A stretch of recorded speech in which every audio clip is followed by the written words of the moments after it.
few cases جس نے آپ کے کیس کو بڑا ایمبیگوس بنایا. I'll again just a random example Fawad Chaudhry.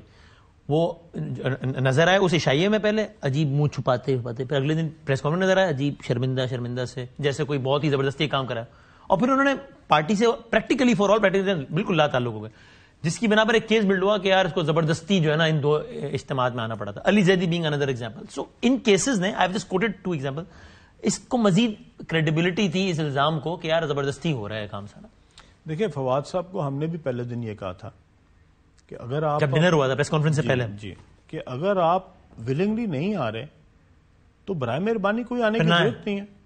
تو کیا کہوں تو کیا میں تو اس لیے پوچھتا ہوں کہ پورے کے پورے پنجاب میں سے اگر یہ 40 لوگ اس دن جنہوں نے جوائن کیا, اگر یہ 40 کی بجائے 35 لوگ بھی جوائن کر لیتے, 38 لوگ بھی جوائن کر لیتے, یہ 2 صاحب نہ بھی جوائن کرتے تو کیا فرق پڑ گیا تھا جی ہمیں. ہماری پریس کانفرنس کیا اس لیے ہیوی ویٹ ہو گئی کیونکہ اس میں فواد صاحب بیٹھے ہوئے تھے, اور کیا اس لیے ہیوی ویٹ نہیں ہونی تھی کہ اس میں فواد چودھری صاحب نہیں بیٹھے ہوئے تھے. تو بات یہ ہے آپ نے ان سے کہا تو انہوں نے کیا جواب دیا؟ ان کو آخر وقت تک یہی نہیں پتا لگا, میرا نہیں خیال کہ ان کو آج بھی پتا لگا کہ وہ چاہتے کیا اپنے آپ سے. دیکھیں ہر چیز کا ایک طریقہ کار ہے. میں عمران خان کے ساتھ 10 سال تھا, ٹھیک ہے, تو پوری طرح تھا, ٹھیک ہے. عمران خان وزیر اعظم تھا تو میں نے یہاں لان میں بیٹھ کے پریس کانفرنس کی تھی جب میں نے اس کو کہا تھا کہ میں اس کے خلاف ہوں, میں اس سے لا تعلق ہوں, ٹھیک ہے بات, میں اس کے خلاف جاؤں گا. جتنی دیر میں 10 سال عمران خان کے ساتھ تھا, کیا میں کسی دن کنفیوز تھا؟ میں تو کنفیوزڈ نہیں تھا, میں بالکل کلیئر تھا. اور جس دن میں نے کلیئرٹی آ گئی تھی کہ عمران خان کا ساتھ اب نہیں دینا, میں اس دن بھی بالکل کلیئر تھا کہ نہیں دینا, ٹھیک ہے, کہ میں نے اس کا ساتھ نہیں دینا, ٹھیک ہے. سو بات یہ ہے کہ اگر آپ نے ایک پارٹی کو چھوڑنا ہے تو آپ اس کو دل سے چھوڑیں, اور اگر آپ نے نہیں چھوڑنا تو کھڑے رہیں. کیا ہو جائے گا زیادہ سے زیادہ پھر یہی ہو جائے گا جو ہو رہا ہے. تو وہ پھر ویسے بھی ہو گیا نا, دونوں صورتوں میں ہو ہی گیا. تو نہ وہ فواد صاحب کے ساتھ ہو گیا, علی زیدی نہ خدا ملا نہ وصال سنم, نہ ادھر کے رہے نہ ادھر کے.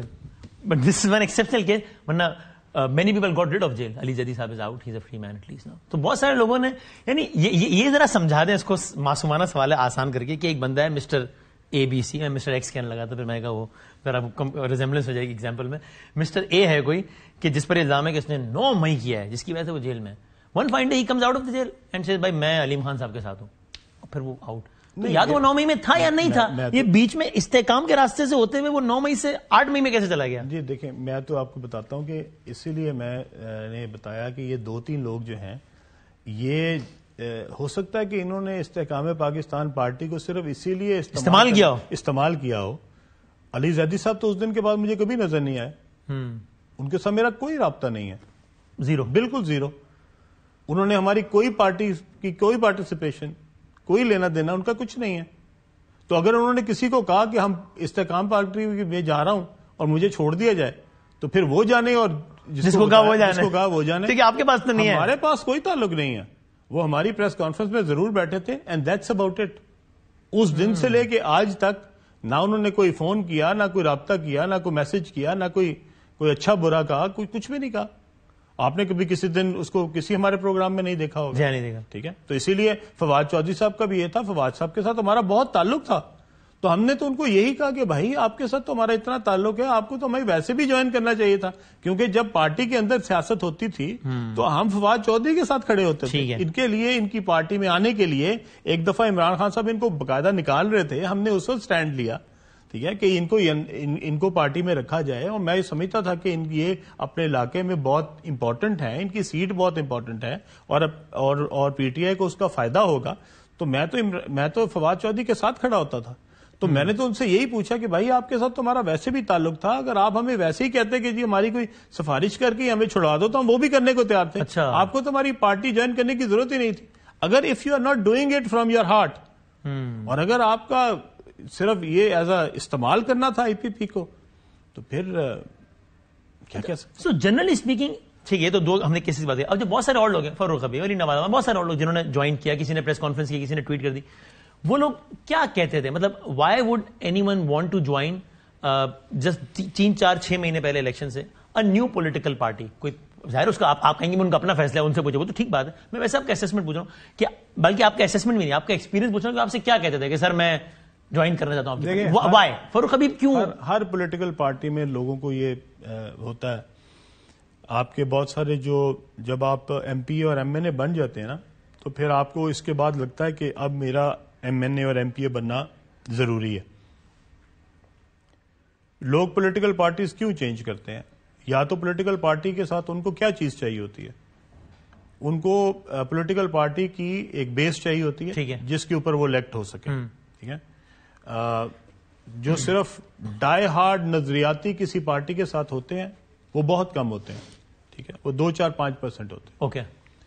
ان میں سے زیادہ تر لوگ وہ ہوتے ہیں جنہوں نے اپنے حلقوں کی سیاست کرنی ہوتی ہے. ٹھیک ہے. اور ان کو لگتا ہے کہ اس وقت پارٹی اے جو ہے وہ پاپولر ہے تو ہم پارٹی اے میں چلے جاتے ہیں. پارٹی بی پاپولر ہے وہ بی میں چلے جاتے ہیں. لیکن جب ان کو لگتا ہے کہ اس وقت پارٹی بی عتاب میں ہے تو وہ تب بھی پارٹی سی میں چلے جاتے ہیں. جب ان کو لگتا ہے کہ میں پارٹی اے میں تو جا نہیں سکتا, اس کی تو میرے ساتھ بنتی نہیں ہے, یا ادھر تو پہلے میرا کینڈیڈیٹ جو میرا اوپوننٹ کینڈیڈیٹ ہے وہ پارٹی اے میں موجود ہے, تو پارٹی بی جو ہے اس کے چانسز نہیں ہیں آنے کے. ٹھیک ہے. یہ چانسز اس کے جو ہیں یہ بہت کم ہے, تو میں پارٹی سی جوائن کر لوں. اور پارٹی سی کے ساتھ یہ ہوگا کہ میرا پھر مقابلہ پارٹی اے کے کینڈیڈیٹ کے ساتھ ہی ہوگا. ٹھیک ہے. لیکن ایٹ لیسٹ میرے پاس ایک لیول پلئنگ فیلڈ ہوگا اس کو ہرانے کے لیے. ٹھیک ہے. سو میرے خیال میں پولیٹیکل پارٹیز کے جو لوگ ہمیں جوائن کرتے ہیں وہ اپنے حلقے کی سیاست دیکھتے ہیں, لوکل سیاست دیکھتے ہیں.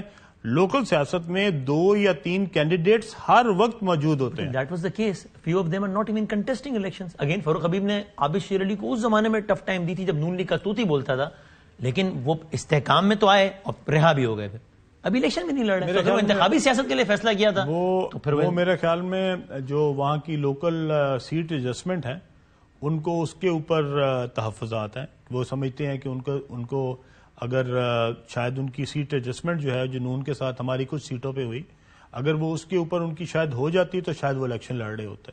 لیکن وہ چونکہ نہیں ہوئی تو ان کو شاید یہ خیال ہوگا کہ وہ شاید وہ الیکشن نہیں جیت پائیں گے, اس لیے وہ الیکشن نہیں لڑ رہے. ویسے بطور مجموعی ابھی الیکشن پہ آتے ہیں تو آپ مطمئن ہیں, مطلب نون لیگ آپ سمجھتے ہیں کہ نون لیگ نے جتنا آپ ایکسپیکٹ کرتے تھے اس سے بہت کم سیٹوں پہ ایڈجسٹمنٹ کی, because it's 6 and 11 right, 6 national and 11 provincial. آپ ایکسپیکٹ کر رہے تھے, جو خبریں آئیں کہ 40 کے قریب نیشنل, 70 کے قریب پروونشل, یہ تو بہت بڑا گیپ. تو نون نے آپ کی توقعات سے کم ایڈجسٹ کیا. جی اتنی تو توقعات نہیں تھی میری جتنے آپ نے فرمایا, لیکن اس سے تو زیادہ تھی. اور ہمارے پاس کئی کینڈیڈیٹس بہت اچھے ہیں. ابھی بھی میں سمجھتا ہوں کہ کئی کینڈیڈیٹس ہمارے تھے جو وننگ پوزیشن میں ہیں, اس وقت بھی وننگ پوزیشن میں ہیں, اور وہ ہمارے ایگل کے نشان پہ الیکشن لڑ رہے ہیں, اور ان کا الائنس نہیں ہے, اور وہ سیٹیں جیتیں گے. اور آپ دیکھیں گے کہ انشاءاللہ بہت سارے کینڈیڈیٹس ہمارے جو انڈیپینڈنٹ لڑ رہے ہیں, جو الائنس کے بغیر لڑ رہے ہیں, انڈیپینڈنٹ نہیں لڑ رہے ہیں, ہمارے نشان پہ لڑ رہے ہیں, لیکن الائنس کے بغیر لڑ رہے ہیں, وہ انشاءاللہ تعالی جیتیں گے.